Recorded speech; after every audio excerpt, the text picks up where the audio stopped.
Hello everyone, I'm Triple J and welcome to Brain Food at the Movies. I am here in Franklin, Tennessee, where I'm going to be reviewing for tonight Gremlins 2, but I won't be doing it alone.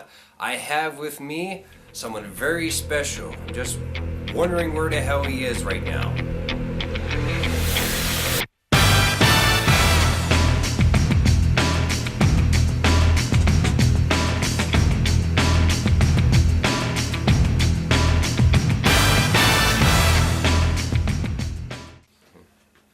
Oh, jeez, dude, what took you so long? Dramatic effect, man. Oh, Jesus Christ. Slow walking. Gotta do the whole thing. I had to Kill Bill it up. Oh, Jesus. Anyhow, this here is Robert of the Super Sentai Retro Rangers, and we're going to be looking at, what movie is it again? Gremlins 2. Gremlins 2. So we're going to have a look at it, watch it, and then we'll get back to you after this brief transition. Let's all go to the lobby. Let's all go to the lobby. Let's all go to the lobby to get ourselves a treat. Alright, we just finished watching Gremlins 2, the new batch. And I gotta admit, this gentleman here, he's also a director. He's done a number of series of short films. So he's actually, as we're watching the movie, filled me in a lot of really neat details I had no idea about. Yeah, like, there's a whole. I told you when you brought up this is what we're gonna watch. I told you it was the whole movie is just one stereotype. It's one giant inside joke. Yeah, and it shows. Like the Canadian moose. Well, we've never. That's not the dessert. It's not an actual chocolate moose head. No. I don't know. It had the joke cola, which I missed so damn much, and that accent. No Canadian talks like that. If any Canadian is talking like that, it's because they're trying to pull one over on an American. And he was dressed as a Mountie. He was dressed as a Mountie. He was dressed as a Mountie. The sad thing is Disney actually did buy the rights for the looks of the Mounties. Disney did, in like years and years ago. So wow. Yeah. Yes. But you had the pleasant surprise of forgetting how good John Glover was in this movie. Oh, John Glover, for those who don't know, was Lex Luthor's dad in Smallville. And anytime him and John Rosenberg were on screen, it was fantastic. It was one of the main reasons to watch that series.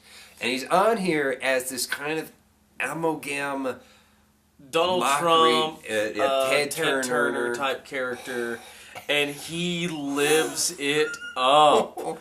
He loves it. The quick head snaps, the like the wide, his eyes like when he comes across the gremlin in the office there, and he comes out, it's like, or even the part you like you told me to keep an eye out. I was like, he just kills a gremlin with the paper shredder. He comes out, he's like, oh. Yeah, using these things. Yeah, Billy walks into the office and he's straightening up his tie. He's like, I never use these things on my own. Usually, it's like, you're playing it straight. You're covered in green goop and you're playing it straight. And then this little gloop of the last round go boom. He's like, yeah, he petrifies. Oh. Then you have the over the top performance of Christopher Lee. Christopher Lee, also very good, who's just goddamn scary. Some of the shadowing on his eyebrows alone, just like right along there, and it's great. He plays a mad scientist, and he just rabies. I've already got rabies. He's looking for an sample of malaria, and his secretary sneezes. He's like, "Ooh, could I have that?" You know, and he comes out with the prop for Attack of the Pod People. Yep.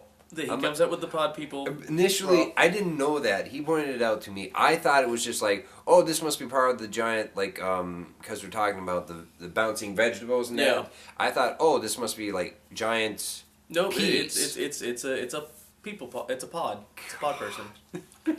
And there's so many little just inside jokes, like the Batman symbol. Yeah, the Batman symbol. Like, a lot of the Warner Brothers cartoon sounds from Daffy Duck and Bugs Bunny are on there. The distinct slapstick. Of course, the film, it's a little campy. A little. It's wonderfully campy. It's campy in that wonderful way, but it's got so many wonderful performances. Robert Prosky as the Dracula wannabe. Oh yeah, I honestly, when I first saw that movie, I honestly thought it was the Dracula from the Munsters because he looks so much like him. Mm-hmm. But it's that's not him. I can't remember who the other guy was. I think he's actually the name of the character in the movie is the name of the actor that played it. But Yeah, I could be wrong on that one. And for voice acting, we were watching the credits a little bit. Howie Mandel, not just that, but Frank Walker as Welker. What? Which way is it? Frank Welker. Welker. And Welker as Stripe, like the main one of the main the main Gremlins. Yeah. I mean, but you've got Glover does an amazing job. Who else? Frank Miller's good in not Frank Miller. Dick Miller is good in everything he does. Robert Picardo is the greatest asshole to ever. I never knew. Completely forgot he was like that, and he had hair. Because I always saw the only time I really remember him, because I did see this as a child, but I did not connect it with him during his time on Voyager as the Doctor. Oh God. Oh, wait until you go back and watch The Howling. Ooh. He's like a homo, or not homo, a hobo. I said that wrong. Hobo. I'm tired and You did not mean that slur was completely unintentional. Yeah, I'm sorry about that. I mumbled my words. It's been a long day. Yeah, it's like 4 a.m. here. Yeah. We had to wait till after they're done their panel, which will come up on their channel. Yeah, we did that, and we were up at like 8:50 this morning, and it's just been walking all over this convention. So I apologize for that. That was just a word stumble, nothing else. So but he's a hobo werewolf in The Howling. That is it's something. And Joe Dante does a lot of this kind of stuff. Yeah. Where he uses a lot of the same actors over and over and over, and again, so many just good performances by character actors. Oh yeah. And I mean, Billy's performance is there. I mean, it wasn't bad. I didn't think it was bad. No. But he's pretty much almost the same character as he was in the first movie. And he really and truly, for a main character, has very little actual screen time. I think that it's the focus is actually on the Gremlins. Yeah, Gremlins. Because the movie basically takes the first film and says we're going to take that first film and cram it into the first 22 minutes. Yeah.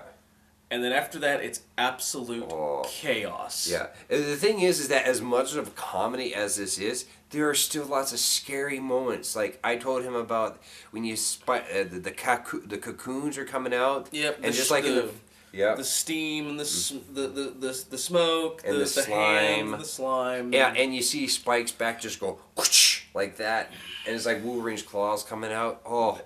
And this first attack in the control center through the control board, just out of nowhere. Oh yeah! Because you get like 3 minutes of dialogue, and they're ripping on the first movie's rules, and then suddenly it's like it's got to be midnight somewhere, and then that panel just blows up. Oh yeah. And there's Joe Dante does something that very few directors can actually do, and that's horror comedy. Mm-hmm. And it's kind of because he never takes his stuff serious. If you watch The Howling's a little bit of a comedy. Gremlins was certainly a little bit of a comedy, and that had more horror elements to it. Well, it still had the comedy family film to it, but it was still a lot more horror oriented than this one was. The new effects that were brought in by Rick Baker were really good. Oh, amazing! I love them. If you know anything about the behind the scenes stuff, there's some of the up close animatronics that they used for Gizmo's reactions. The head of Gizmo was actually something like this big,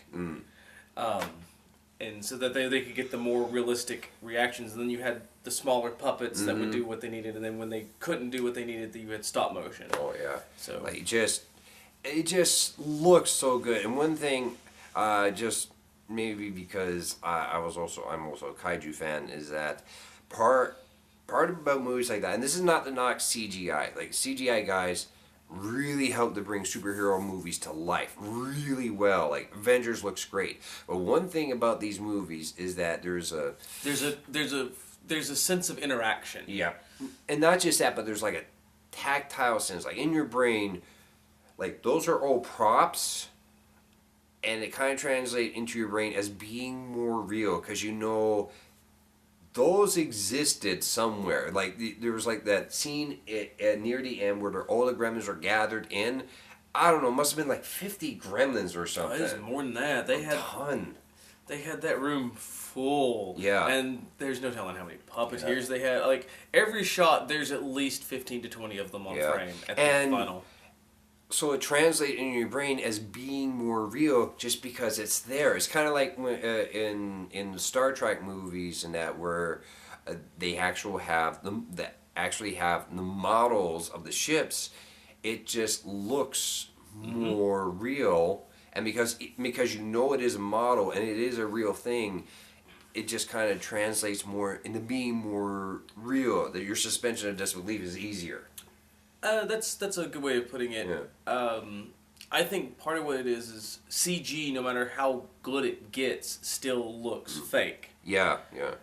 Like there's a there's a sense that if someone's holding something CG in their hand, it looks like it doesn't belong in their hand. But if in a film like Gremlins 2 or any of the older films, when they touch it, they're physically touching it. Yeah, like the skin moves, the hand moves. There's a reaction. Yeah, like there's this one scene there where total chaos, and you see one gremlin is like choking a guy, but I think it's more like the guy's just moving the gremlin back and forth, but where the gremlin's on top is like it just looks that much better. It's just and that's the reason why this is something that's a little bit of an insider tip or info, not tip. It's been known for a while they've been trying to do Gremlins 3. I've heard rumors. Joe Dante is not on the project. They have pissed him off.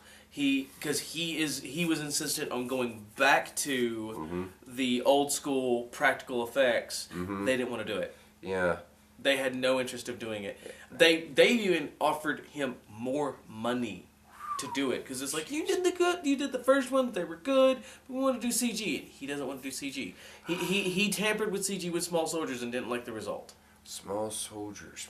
That's the one with the action figures that have voiced by Tommy Lee Jones. Yeah, they have the AI chips that bring them to life, and then they start trying to take over the. And Dennis Leary, because they're headed up by a group done by Dennis Leary. Yep. Yeah, I remember and it was one of the earlier roles of Kirsten Dunst and also one of the other roles by the gentleman was on News Radio Saturday Night Live whose wife killed him. What was the comedian's name? I completely blanked on his name, but it's Malcolm something. No, not Malcolm. We'll figure it out later on. I'll post it in edits. Again, this movie, it has aged wonderfully. It is so funny. You do not ask your questions. It's like, where did they get clothes to fit them that perfectly? At one scene, there's like this crazy gremlin who's messing with the elevator. It's not only a work shirt, but he has a helmet and it's fitted around his ears. Or the one I pointed out at the very last scene when they're doing that big dance number, and suddenly the gremlins have these these podiums that have painted on them the female gremlin's face. And one iris is open to reveal that gremlin. It's like, where did they get this? Yeah. But you don't care because it's funny. Or the one in the waiter outfit, like. Yeah, he's serving drinks. It's like. Again, I can't say enough. One thing though, we were actually talking about. This is a whole bunch of satire. Like there was one moment in there, the Dracula guy says, "Oh, Clam doesn't like anything in black and white. He likes everything in color," which is a riff at the time on Ted Turner colorizing the classics. And he told me the story about George Lucas going in front of the Supreme Court, which is very him and a bunch of it's an actually ironic story.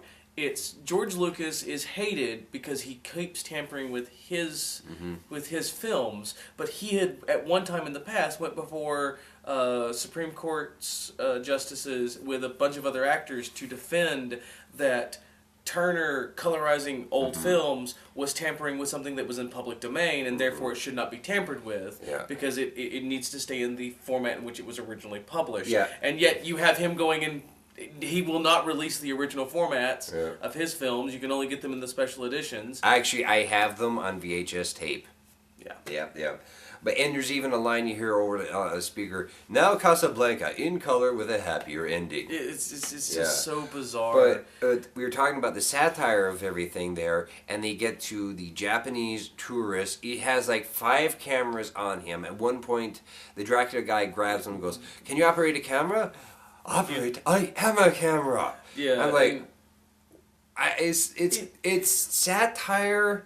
But it felt like it was maybe taken too far. It became almost again, racist. I pointed it out. This is a film that is a product of the '80s, Oh. and in the '80s there was a lot less concern about that kind of stuff. So nobody was really sitting there going, "Is this really a good idea?" Yeah. It was just, it's funny, run with it. Oh, Jesus. But there are some genuinely funny moments, even with the overblown stereotype. Yeah. I mean, the cameraman is super over-caffeinated. Gosh. Or you said the little oddball gremlin, what was he, hopped up on cocaine? Yeah, he's all hopped up on cocaine. Oh, Like he jeez. never slows down. Oh, it's just so, there's so much here to want to watch. Yeah. I always the first Gremlins movie is one of my all-time favorite horror films and Christmas movies. And alongside Die Hard. Yeah. Yep, alongside Die Hard. And the second Gremlins movie, while most people don't hold it as much light, I always loved it. My friend Daniel described it best. He said, "This is what Raccoon City looked like before Resident Evil 2 started." Mm-hmm. He goes, "If you want to know why the city is the zombified state, it was watch Gremlins 2 and then play Resident Evil 2. Jesus. And they fit. Because absolute chaos in a small confined building. Jeez, yeah. Holy hell. Well, I mean, we could go on and on. There's so much in this movie. Like I said, as I'm saying, he's a director here, Yeah. so he's able to tell me about the Dutch shots, which is the angle yeah, thing. the Dutching if of we the camera. we did that. That's a Dutch shot. Which, okay.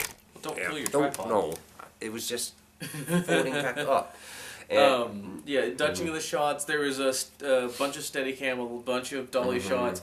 There's some really neat, and of course the hard push. When Christopher Lee's character, the doctor, gets this really weird, this revelation, something as bad is happening. You get a camera. It actually starts at a Dutch from this angle, and it pushes it hard and switches to that Dutch, and it's just a whoop. And it looks like a zoom, but number one rule in film, you don't zoom. you don't? You don't. I could go on a rant now about the one thing that pissed me off the most about Man of Steel, and it had nothing to do with the story or anything. It's watching the opening sequences on Kryptonite and watching Krypton. Krypton. And again, it's early. It's early. We've been up for a long time. It's Zack Snyder was zooming, and I'm sitting there going, if you're zooming, you hide the zoom. That's filmmaking 101. You hide the zoom. You don't zoom because it doesn't look the same. It's not a natural movement because the lens is adjusting, so everything becomes unfocused until it stops. Oh. Which is why you have dollies. Why the zoom doesn't look right, but if the dolly's moving forward and you've got a guy working that focus, he can focus it as it moves. So everything stays crisp. So again, you don't zoom. Yeah. And again, so many references, so much stuff just parodied and satired. Everywhere. I don't think there's a scene in the movie that isn't satirizing something. Yeah. I miss that joke cola so much. I miss that.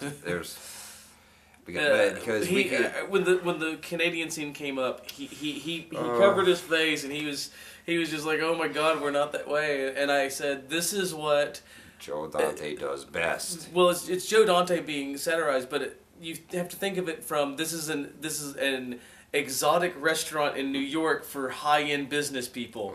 That's what they think of Canada. It's like when you go to a Chinese restaurant or a Mexican restaurant. most of what they're serving you isn't authentic food. It's Americanized food, Yeah. but they're serving it to you in this over elaborate scenario, scene and setting because that's what we think. And that's very much what that sequence was. This was a restaurant for really rich people who want to dine, that they don't want American cuisine. They clean the salmon right at your table.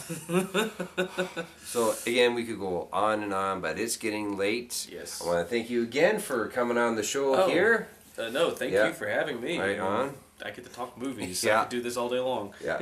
So, as they would say, like, favorite, and subscribe my channel, and then go to Super Sentai Retro Rangers, like, favorite, and subscribe to their channel. Yes, please. I'm Triple J, and there's definitely more to say, but we're very tired. Take care.